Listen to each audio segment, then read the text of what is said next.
नमस्कार बालमित्रांनो, कसे आहात? आता लवकरच शाळा सुरू होणार बरं का. आज आपला शनिवार, गोष्टीचा वार. आजच्या आपल्या गोष्टीचं नाव आहे कर्माचे फळ.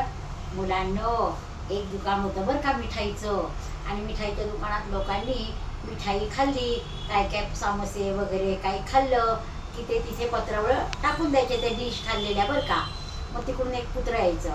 ते कुत्रं की नाही रोज त्यातलं खरकटं खायला बघायचं.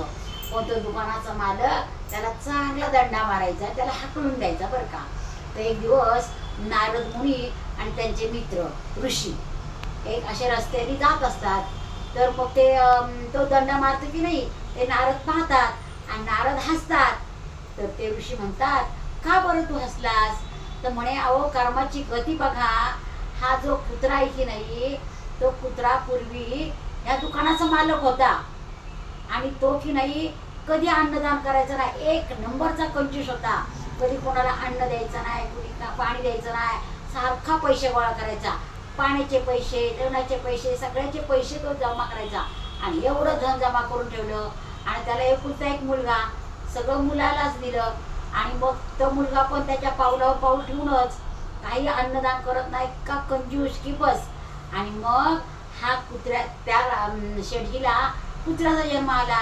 आणि कुत्र्याचा जन्म आल्यानंतर तो आपलं स्वतःचं दुकान, त्या कुत्र्याला माहिती आहे स्वतःचं दुकान आहे, पण तो कुत्रा तिथं आला खायला चाटायला ते खरकट. तर तो मुलगा की नाही त्याला दंडा मारायचा. त्या मुलाला कुठं माहिती की आपला वडील कुत्र्याच्या रूपात आलाय.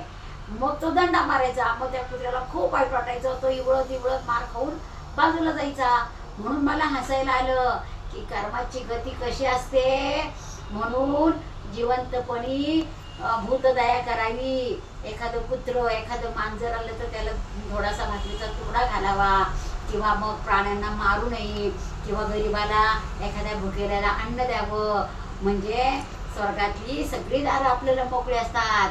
नाहीतर मग देव अशी शिक्षा देतो, त्याचं त्याला कर्माचं फळ भोगायलाच लागतो. तू तसा वागलास कंजूसपणे की तुला पुढच्या जन्मीत काहीच मिळणार नाही. म्हणून मुलांनो, नेहमी भूतदया. भूतदया म्हणजे काय? एखादं जनावर आलं, कुत्रा मांजर, तर त्याला भाकरीचा तुकडा द्यावा. एखादं जर एक भुकेला माणूस आला तर त्याला जीव घालावं. किंवा एखाद्या मुलांनी जर शाळेत डबा नसेल आणला तर आपण आपल्यातला त्याला डबा द्यावा. म्हणजे देव खुश होतो. आवडली का गोष्ट? गोष्ट आवडली असल्यास लाईक करा, सबस्क्राईब करा आणि शेअर करायला विसरायचं नाही.